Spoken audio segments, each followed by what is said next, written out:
Brasil, Bolívia, Egito, Sri Lanka. Oi, gente! Hoje estou muito animada porque eu tô aqui com meus amigos, a Dani da Bolívia e o Kiran do Sri Lanka. Eu vou começar a falar inglês.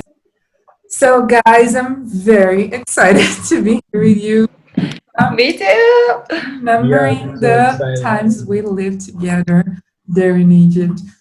And today we're going to talk about cultural differences between Brazil, Sri Lanka, Bolivia, and Egypt. So Yeah. this is a very cultural video for you. Okay, so guys, present yourselves. Hi guys, I'm Dani from Bolivia. I'm 23 years old and I volunteered with HAFA in Egypt for 6 weeks. So, hi.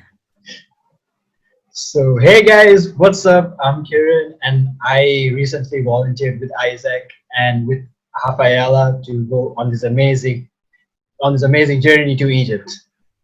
Oh, now I can't say my name. We had to learn it. Yeah. So guys, I never thought we would meet like people from everywhere. And here we are. I know. For those who doesn't know, Dani helps me a lot with Spanish. And HAFA helped me with Portuguese. Yes. Yeah, everybody helps me with Portuguese. It's like, Danny doesn't help me with Spanish. Yeah, everyone learned Portuguese and not Spanish. Even Spanish people that spoke Spanish learned Portuguese because there were many Brazilians speaking Portuguese all the time. So we had to learn it. Yeah, we were like 7 Brazilians and then Yeah. the other nationalities. So. I think I know more Portuguese than my own language. Okay, so let's start. First of all, what do we have to say about demonstration of affection and men and women coexisting? I think I can start. It's I don't know. It's kind of I think for me it was a shock because in Latin America in general, we are all very affectionate. I didn't notice how affectionate we were until we were in Egypt. And I didn't see many groups of people that had men and women, like on the streets or restaurants or anywhere, because I hang out with my friends a lot and we're men and women, and that's very normal. But it's so different in Egypt because I don't know. I remember when we were at the hostel and we would be talking and the man at the reception was always looking at us like, Yes. what are you guys doing? I'm looking at you. So it's kind of a shock because I don't know. I mean, everyone's friendly, but I didn't see many groups of people that were mixed. Yeah, I actually felt a little bit uncomfortable because the first days I wasn't used to like taking care of my actions about it. Me too. I was always like, should I hug? Should I like the cheek kiss we are used to? And it was so weird because here we are seeing it now in quarantine that we can touch each other, hug each other. It's been so difficult because we are so and there it isn't. I don't know how to explain it. So that's why I said demonstration of affection because it isn't seen in a good way. I don't know if that's religion or just culture. In Sri Lanka, it's kind of like the middle part because like mostly in our school system and university system, like that's where like that's like a bit of a, like some boundaries where boys and girls can't really like be with each other, but like in public and stuff like they can do anything like that. But like it's still like a middle path. Like usually like you don't go and like hug a girl or like a boy in like without even getting to know them first. Like once you get to know them and you're comfortable with that, then like everything is cool. So that's how it is compared to Egypt. Egypt, I mean, like I remember like 2 of our friends were like sitting on a couch and then one Egyptian tried to call the police on them. Yeah. Yeah, yeah. Yeah, that was the craziest part. I They know were like, it. either you leave, or I'm calling the police on you. I think it's kind of very different in Bolivia in general. Because here, even when we introduce our friends to other people they don't know, they are like, oh, hi, and they give a kiss on the Yeah. cheek. And when we say goodbye, like in college, when I'm with my friends, I'm like, okay, I'm not gonna kiss you because I will have to kiss all of you. So I'm like, okay, bye.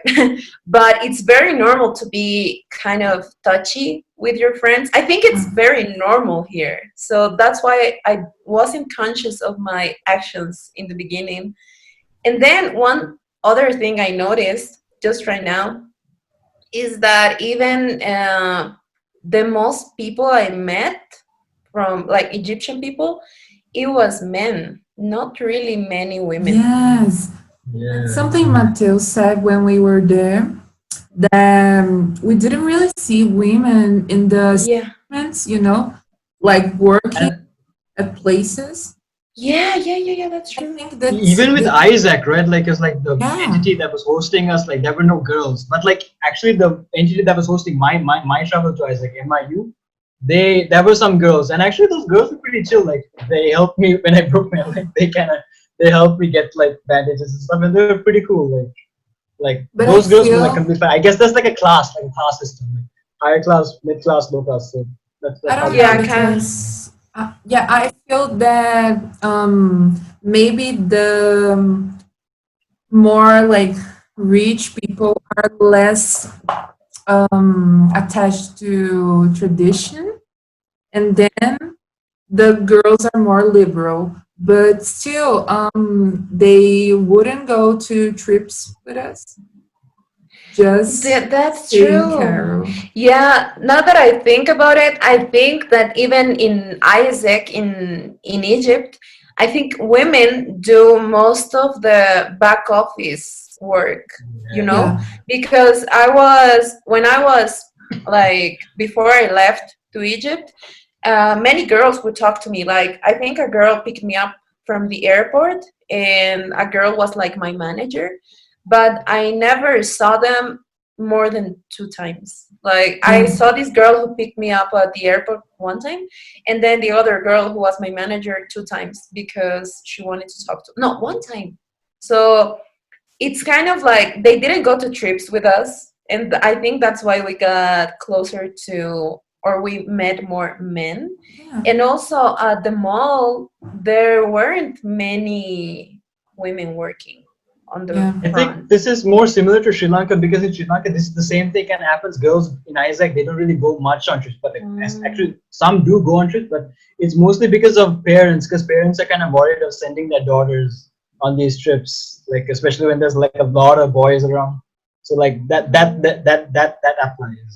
So I think that's what's happening here, maybe. Okay. And that's so different here because in my local committee, mostly like my EB, my I don't know how to say, my executive board on Executive board, yeah. my is only women. So That's cool. yeah, That's cool. and that's so different for me. Now that I think about it, it's like wow. And I think it's maybe like you said before, maybe that people that are rich or have a little bit more money are less traditional. So maybe that's one thing that I don't know influences Yeah, on this. I don't know. Like here in Brazil, it's kind of like that too, because I see that people who are like rich or stuff like that are a little bit more like have more access to things, so they do more stuff. But I don't think that the thing about being a girl or being a woman and don't being able to go to places is a thing, because here, like people just go to places and Yeah, parents aren't so strict about it. yeah. I think actually now that I remember, before I went to Egypt, I was like doing my research, And I had a friend who volunteered a year earlier, and she told me like she wasn't in Cairo. She was living somewhere else. I don't remember, like a smaller city. You don't really have the permission to travel alone if you're a girl. Like you have to go with a man. I don't know. I never felt that in my experience, but now that I remember, it's probably because of that. Like maybe parents aren't as permissive with their daughters, and I It's think that's weird because it's different here. But Yeah. I think it's also there's like a good part about this, and it's that in my women are opinion, safer in Egypt than Mhm. in my in Latin opinion, America. like we in Isaac in Sri Lanka, we had a few Egyptian girls actually come to our project, and they seemed like totally like cool and legit. The thing, what I think is like basically like anyone, doesn't matter if you're a male or a female, like basically if your parents think that you're not responsible enough, like taking care of yourself, I think that could mainly be one of the main factors, rather than just being it just because you're a girl, you shouldn't be traveling, you should be safe. There's that also. But also, I think that like most of the Isaac guys we met there, I didn't talk to any girl, but most of the guys were like pretty responsible. Actually, Noor was like really responsible. He was like our Yeah. dad. Yeah. The guy carried me. He carried me, man, like with the broken leg. He was carrying me. He was very He responsible. was I'm the like our responsible guy. father. He wasn't. He Yeah. No, was don't like say that. 5 Don't years say older that. than me, actually. 5 years older than you. Okay, then he's like about 4 years older than me. Yeah. Yeah. And then Dani. Yeah, but he was like our father. I remember when I got to Egypt, on my first day, I like on my first night there, we were actually starting the project. Like I arrived to Cairo, I don't know and how you survived that. I didn't know I had like another chance to do Luxor, but I don't regret it because that's